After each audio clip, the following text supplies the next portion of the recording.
Hey y'all, so this is my first time doing a mukbang.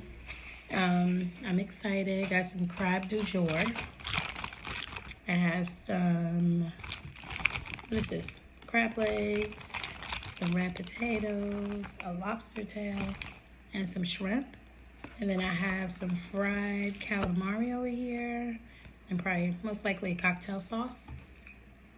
Oh, and then also I have some rice. Oh no, that's marinara, I think. Wait a minute. Maybe it's cocktail. Anyway, so I'm excited. Let's try the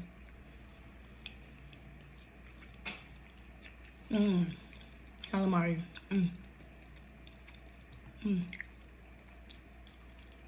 So good.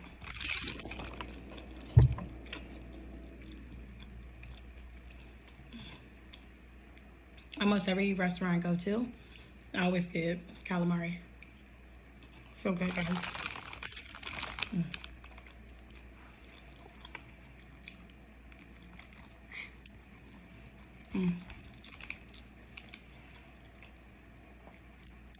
Very first mukbang. You know how to do some seafood. I love seafood. Like, love seafood. I mean, like, who don't love seafood? Well, my dad don't love seafood, but it's so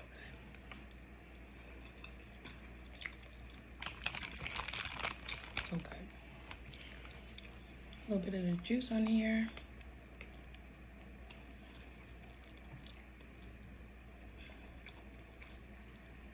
It's perfect. And I got lemon pepper sauce with mouth heat. That's amazing, guys. Almost look like onion rings.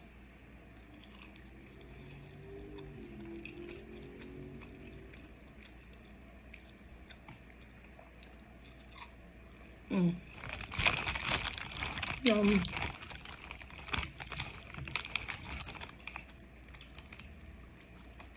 Anyway, so it's I think it's the week before my birthday. So I was like, why not treat myself to some seafood? Yeah, so good. Oh my God. So good.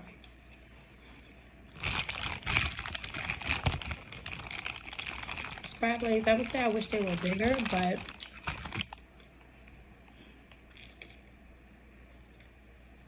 everything tastes amazing. So yeah, what's happening? So as you guys know, it's my channel. I am a mother. I am a wife, a child of God. I always say I'm a pinner because I love Pinterest, guys. Love Pinterest. But yeah, so I want to come on here. Weird. I want to come on here and talk about a little bit about really postpartum depression. I know in our community, and when I say our community, the Black and brown community, I don't think it's talked about as much, but I feel like a lot of people now more so talk about it because, you know, it's being, a lot of women are being heard. We're speaking up more. My generation and the younger generation speaking up more, but it's real. And with my first daughter, well, I guess my oldest, my first pregnancy, I didn't experience postpartum too much. I don't think I experienced maybe getting a little frustrated and wondering like when my milk was going to come in. But other than that, I didn't really have postpartum. But with the twins, oh my goodness. Right off the bat, I knew my pregnancy was different. But yeah, and then I had, what is it called? HG. But anyway, I threw up the entire pregnancy, like to the point where I had to get like medicine. They put me on, is it Zofran? I believe it's an anti-nausea medicine. They put me on that. That actually worked. And don't look at the side effects if you're on it. It will scare you. But right off the bat, my pregnancy itself was a lot. So that could have had some, something to do with it. But then also labor and delivery was a lot too. It was, I had my daughter, vaginal birth inside of the emergency room with a mask on. And the only person that could come in was my husband during COVID, right? It was 2021, during COVID. So that was scary. So pretty much my daughter came out, Aubrey. She came out first. And then I don't know who genius idea was to take me back. Oh wait, you know what? Jace was my son. He was like transversal. I guess he was like kind of at an angle, head down, but like at an angle. So they were like, Aubrey came out. She was I think she went in the nursery. She went in nursery. I got to hold her for a little bit. Then she went in nursery. Then someone was like, oh, I don't know who. Let's take her back to labor and delivery room. Took me back there. And this is my first time really telling my story.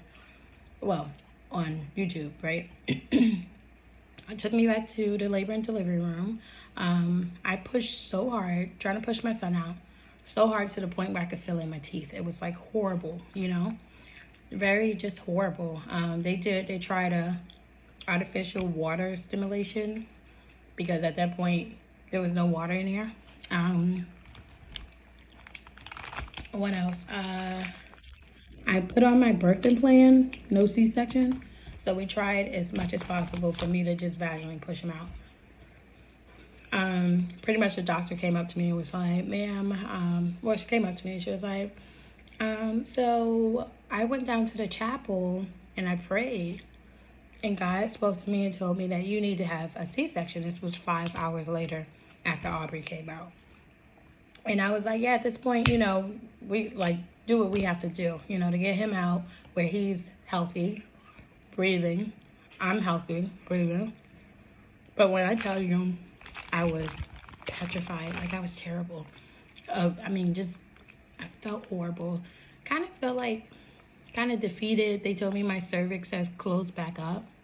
I'm like, should my body know there's another baby in here? Like, why would my cervix close back up? Weird.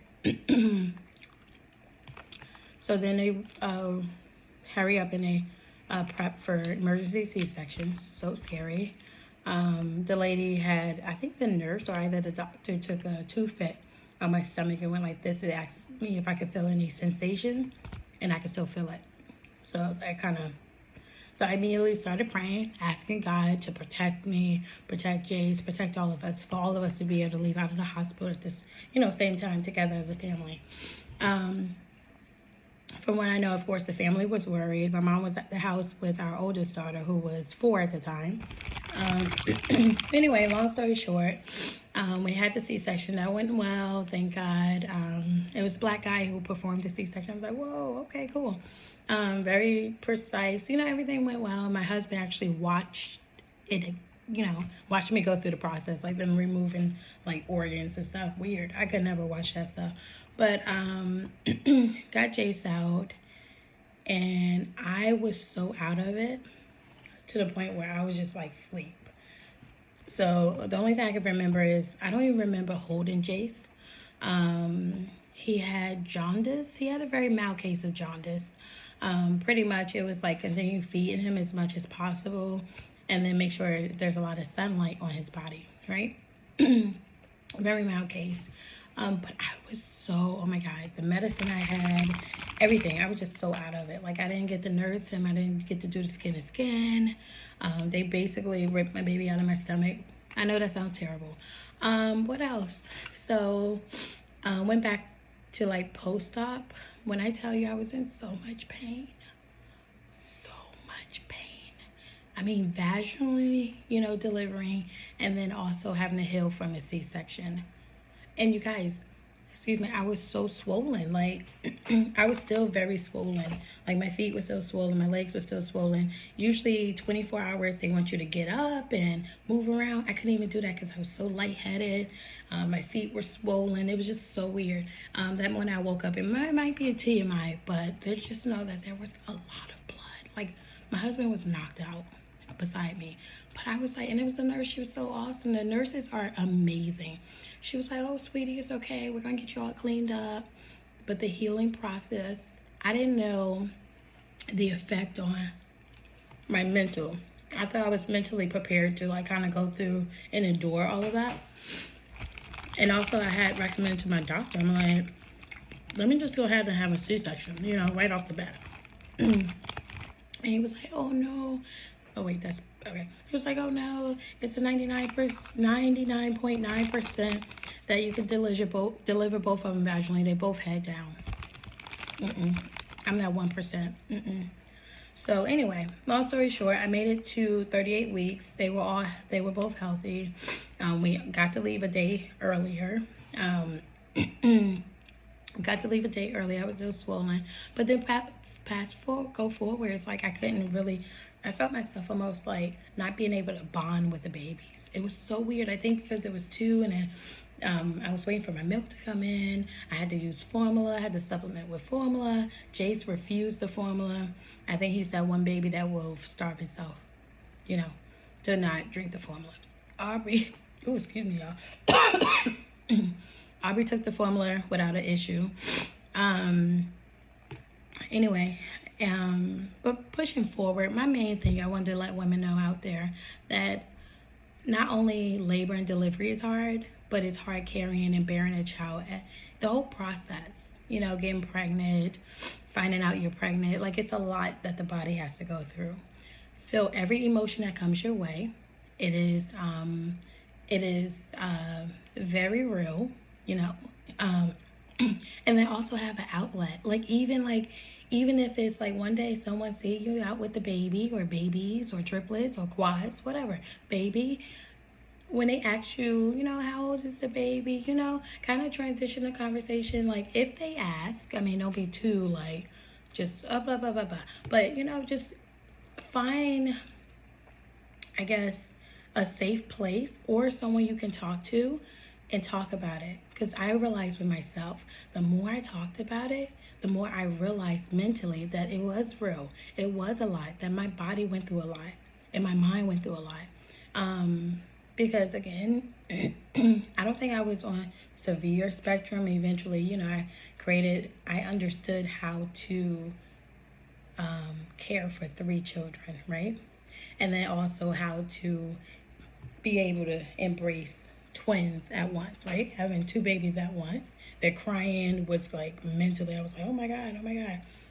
But just be in a moment, understand that that phase will pass, and that every day and every second is a learning lesson. So you're learning something. Any advice anybody give you, negative or positive, let it filter to your brain, let it go. Use your maternal or paternal instincts and keep it going and just talk to people about your labor and delivery, even the nurses or even their doctors. And honestly, the doctors, I feel like for me, in my experience, they were more fixated on how the twins doing versus how's mama doing. So if you can get in contact with your doctor, talk to your doctor, but just talk to people, talk to your spouse, talk to your partner, talk to your mother, talk to your father, talk to whoever you can, your cousin, you know, just find that support person or people, right? Or community, whatever it is, and talk about it. Because the more you talk about it, like I said, your process, your system really, your body really process what happened. And then also this one other thing I want to leave off on. What was it? If I can stop coughing, you guys. Allergies is crazy. I think the very first doctor we switched insurance, this doctor that I saw recently, the twins saw for the 2-year appointment, he asked me, how is mommy doing? When does mommy get a break? And I was just like, I have not had a doctor ask me this question. with the world. And he was like, I'm gonna leave this note to like moms, you know, stay-at-home moms, single moms, whatever. If you get an opportunity to go to a store without the babies, he told me, he said, walk around an extra aisle and just start looking at things on the shelf. And I was just like, that was the best advice ever. Because guess what? If you mentally are not right when it comes to taking care of your children, they see that. My 5-year-old asked me, Mommy, why don't you smile anymore? What? She realized that. So now, you know, that's it. Just talk to, find someone you could talk to. Talk about your labor and delivery. Talk about whatever it is, you know. Share that information. That's it, you guys. That's pretty much it about the conversation postpartum. Wish you guys the best of luck. Kudos to you. You're a great mother. You're a great father. You're a great caretaker. Whoever you are, continue doing great. Talk to you guys later. Bye.